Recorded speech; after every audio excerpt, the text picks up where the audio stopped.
Good to be with you today indoors because of the smoke. I heard that it was Brenda's birthday today. Anybody else have a July birthday? Yeah? All right. Emily, all right. Well, we could sing happy birthday, and then the last line, and it would be dear loved ones, and then the last line is may Jesus bless you. Let's try that.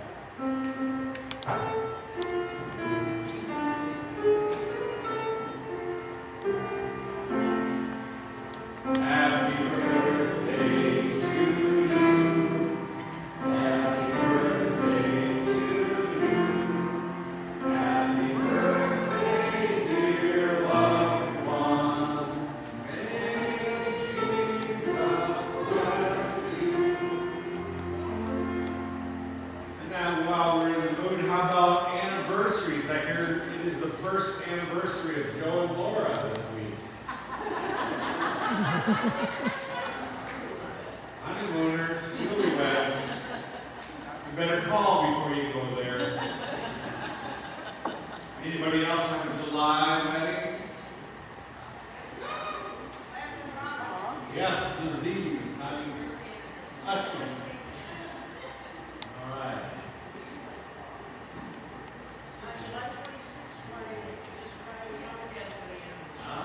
July 26th. All right. Happy anniversary.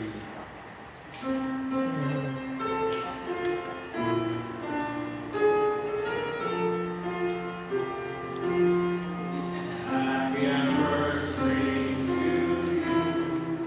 Happy anniversary to you. Happy anniversary, dear loved ones. May Jesus bless you. All right, let's begin. A couple of announcements. This Tuesday at the library, there is a rock and roll band called the Tool Shed. And they've invited our church to provide concessions. And so we're going to run a little concession stand at Country Band, road crew, country band. it's a country band called the Road Crew. Oh, the Tool Shed was last night. Sharon and I went. No. I don't know how I got that one. The Road Crew. 2 words. All right. So if anybody would like to come out and hear some good country music and get yourself a hamburger or a bratwurst or a hot dog, or an adult beverage or a non-adult beverage, yes, come on out. Rosalind and I will be handling the adult beverages. So.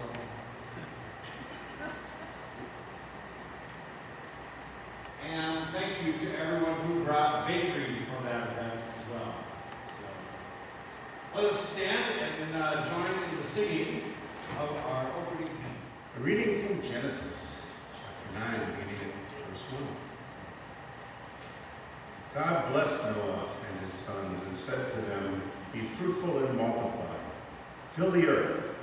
The fear and dread of you shall rest on every animal on earth, and on every bird of the air, on everything that creeps on the ground, and on all the fish of the sea. Into your hand they are delivered. Every moving thing that lives shall be food for you. And just as I gave you the green plants, I give you everything. Only you shall not eat flesh with its life, that is, its blood. For your own lifehood I will surely require a reckoning. From every animal I will require it, and from human beings, each one for the blood of another. I will require a reckoning for human life. Whoever sheds the blood of a human, by a human shall that person's blood be shed. For in his own image God made humankind. And you, be fruitful and multiply, abound on earth and multiply in it. Then God said to Noah and his sons with him, As for me, I am establishing my covenant with you and your descendants after you, and with every living creature that is with you, the birds, the domestic animals, and every animal of the earth with you, as many as came out of the ark. I establish my covenant with you that never again shall all flesh be cut off by the waters of a flood, and never again shall there be a flood to destroy the earth. God said, This is the sign of the covenant that I make between me and you and every living creature that is with you for all future generations. I have set my bow in the clouds, and it shall be a sign of the covenant between me and the earth. When I bring clouds over the earth, and the bow is seen in the clouds, I will remember my covenant that is between me and you and every living creature of all flesh, and the waters shall never again become a flood to destroy all flesh. When the bow is in the clouds, I will see it and remember the everlasting covenant between God and every living creature of all flesh that is on the earth.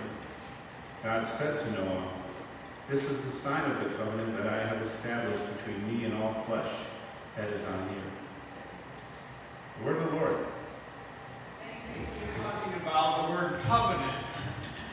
You've heard that word before. It's a churchy word, a Bible word. Basically, it's a promise or an agreement.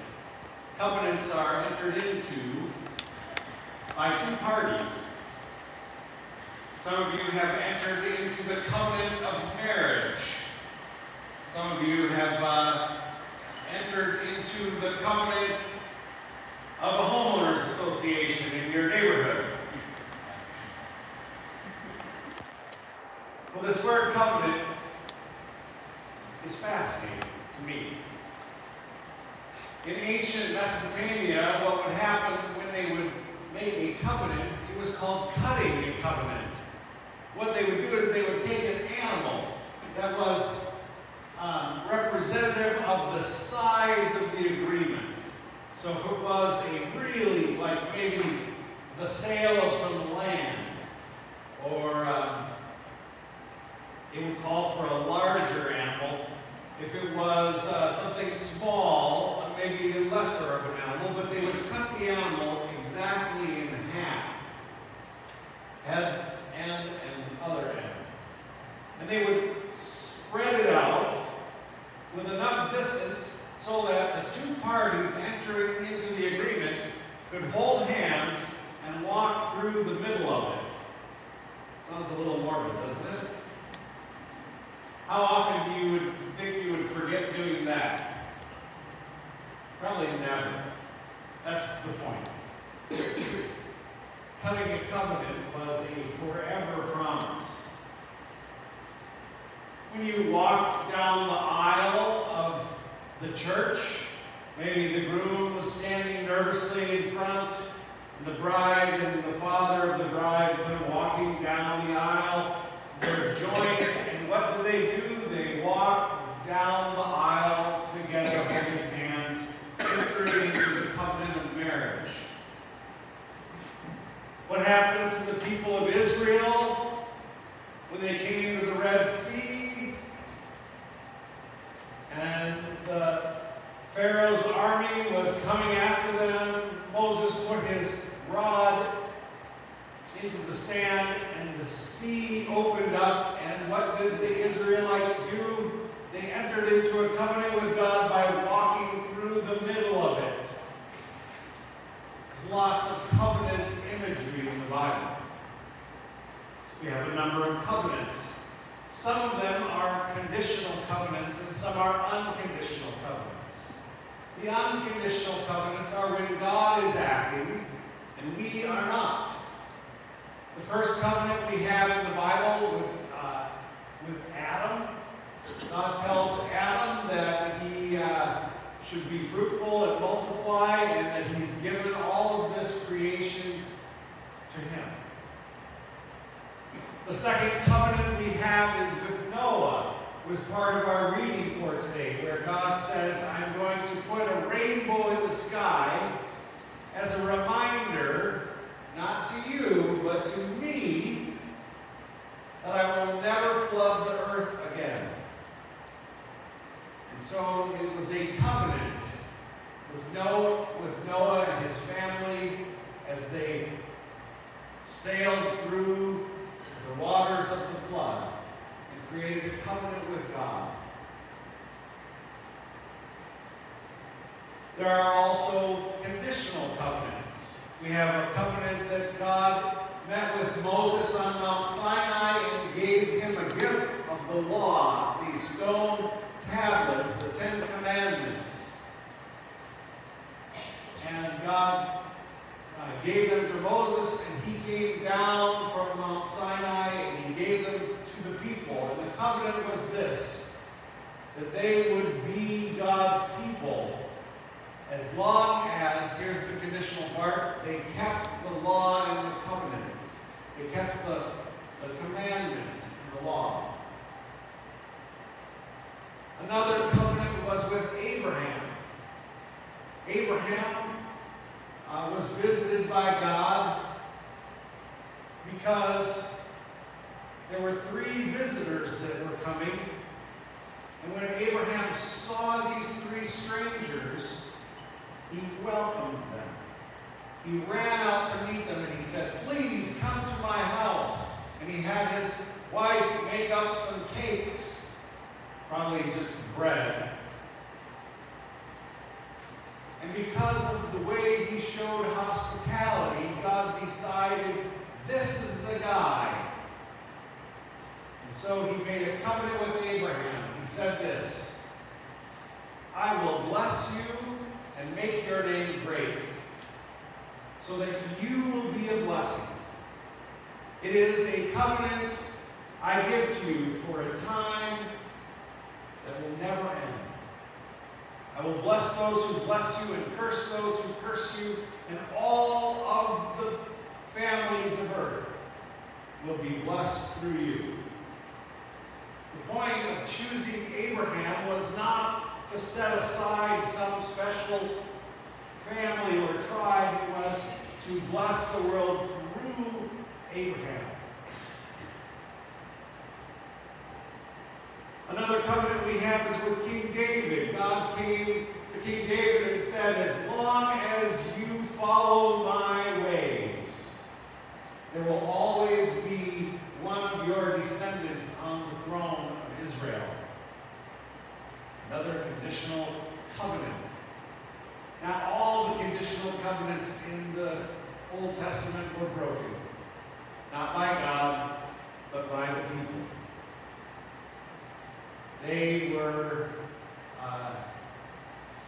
They stopped following the 10 Commandments and God's ways. They stopped worshiping the way God had instructed them to worship. And so they were taken into captivity in Babylon. And people were asking, why? How did this happen? How did we get here? And I'm sure the number one answer then is the same as it is now. Everything happens for a reason.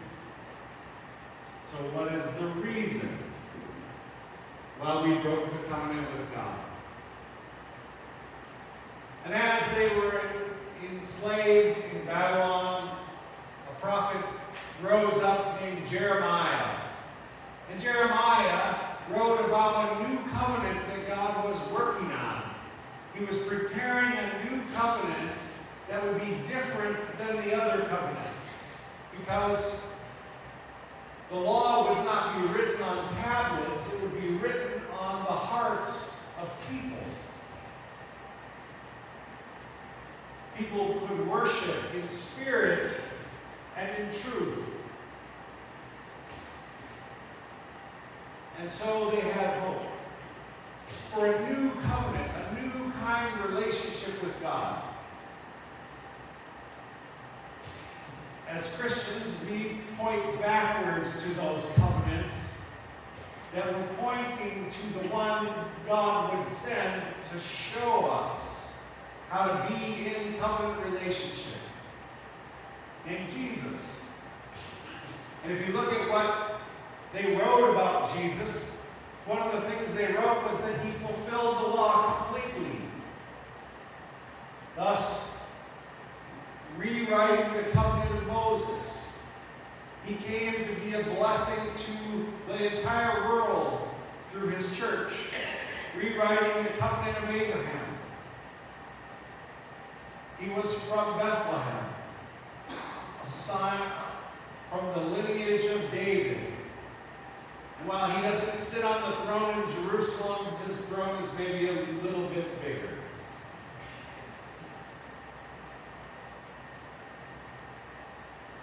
Jesus was a Jew, and he came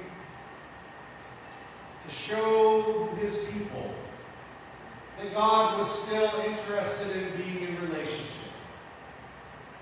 A covenant relationship means God wants to be in relationship with us forever. I kind of think about these covenants kind of like a coming-of-age story. The first couple of covenants that are unconditional are kind of how we treat our children. We love them no matter what they do. When a baby poops their pants, you don't go, oh, I'm not going to love you, sorry. You got to figure this out on your own. We unconditionally love them. As they grow older, we give them the rules for being a part of our household. When I was a kid, one of the rules was, you do not play with fire. My dad would build the fire, we'd have a little bonfire, we'd make s'mores. And one time when my parents were gone, I decided I was in the mood for s'mores. And I climbed up on the stool, up onto the counter, up to the cupboard to find the matches. And I built myself a little fire. And I burned my finger lighting a match. Well, the rules in my household were that you do not touch matches, especially when your parents are not around. But those rules change when you get older. I hope. I hope as adults you're to be trusted with matches.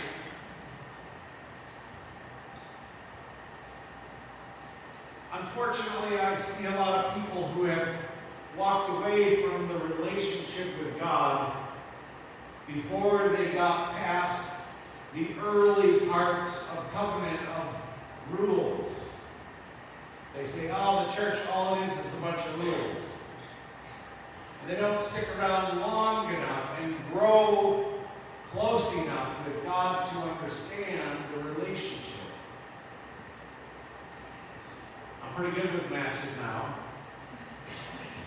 Probably 4 or 5 times a week I can start the grill without hurting myself.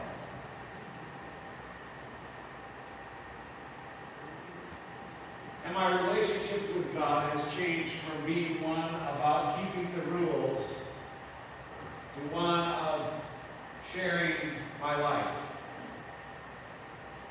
Being open to listening, to talking with God. Sometimes I talk with God when I talk to you. That's how God works. God speaks to us through one another. Sometimes it's when I'm out in nature and I see something amazing and I get this feeling in my gut that there's something bigger going on here. God calls us to be in relationship. And the sign of that covenant is trust.